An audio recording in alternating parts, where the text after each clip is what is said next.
datang, silakan masuk.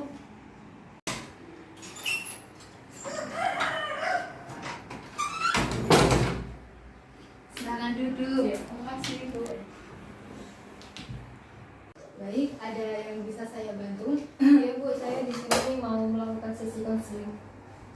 Sebelum melakukan konseling, alangkah baiknya kita perkenalan terlebih dahulu. Sebelumnya, perkenalkan nama saya Sylvia Lesta, bisa dipanggil Sylvia. Di sini saya selaku konselor yang akan membimbing jalannya proses konseling pada hari ini. Boleh dilanjut untuk Anda memperkenalkan diri? Ya, perkenalkan nama saya Siti Maimunah. Bisa dipanggil Siti. Iya, Siti ya. Baik Siti, proses konseling ini akan berlangsung selama 20 sampai 30 menit. Alangkah baik sebelum kita melakukan sesi konseling ini kita berdoa terlebih dahulu. Berdoa mulai. Berdoa selesai. Untuk berada di proses konseling ini, apakah ada unsur paksaan atau kemauan sendiri? Ini murni dari kemauan saya sendiri Bu, tidak ada unsur paksaan sama sekali. Oke, berarti kemauan sendiri ya, tanpa ada unsur paksaan. Iya. Nah, di sini saya akan menjelaskan tentang mekanisme proses konseling pada hari ini. Di dalam konseling ini, Siti harus terbuka, menceritakan atau mendeskripsikan segala hal isi, hati, pikiran, dan tidak boleh ditutup-tutupi. Selain itu, Siti juga harus bisa menceritakan semua hal kejadian tanpa harus malu maupun ragu. Dan percayakan itu kepada saya, karena sesi konseling ini bersifat rahasia.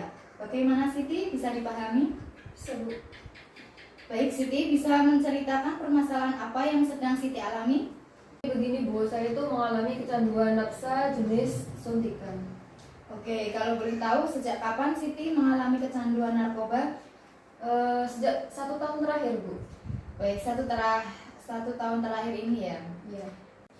Bisa diceritakan awal mula mengenal narkoba? Apakah dari pertemanan? Iya Bu, dari pertemanan. Tapi awal mulanya sih berawal dari keluarga ya Bu. Itu saya kurang mendapatkan perhatian dari keluarga begitu.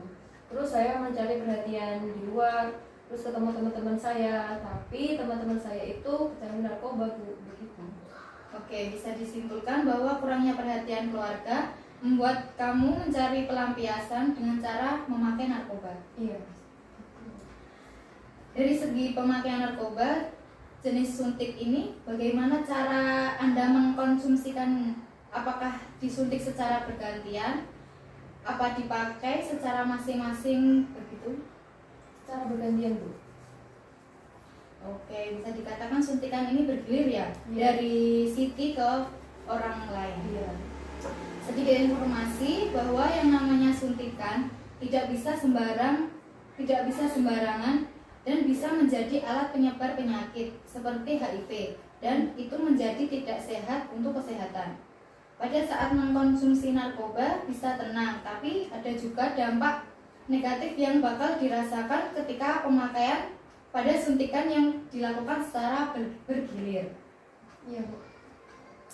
Saya juga ingin bertanya, seberapa sering Siti menggunakan nafza jenis suntikan itu?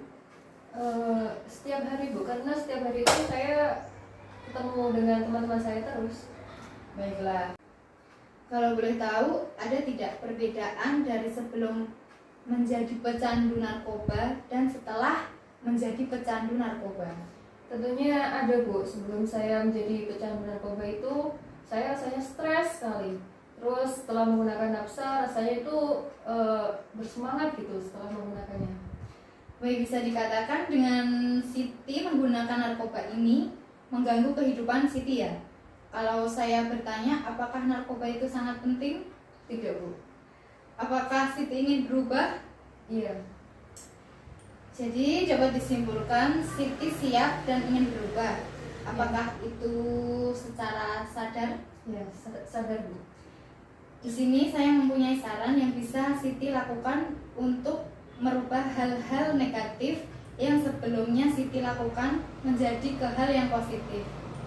Bisa dimulai ibadahnya ditingkatkan, komunikasi dengan orang itu diperbaiki lagi. Setelah itu bergaullah dengan teman-teman yang bisa membawa kebaikan. Bisa dipahami Siti? Bisa, Bu. Baiklah, saya rasa ini cukup. Terima kasih sudah mau terbuka, jujur, dan menceritakan segala hal yang berkaitan dengan permasalahan ini. Dengan sesi konseling ini, semoga bisa bermanfaat untuk Siti. Semoga harapan dan keinginan Siti yang ingin menjadi pribadi yang lebih baik dapat tercapai. Amin. Baiklah, untuk mengakhiri sesi konseling ini, cukup sekian. Wassalamualaikum warahmatullahi wabarakatuh. Waalaikumsalam.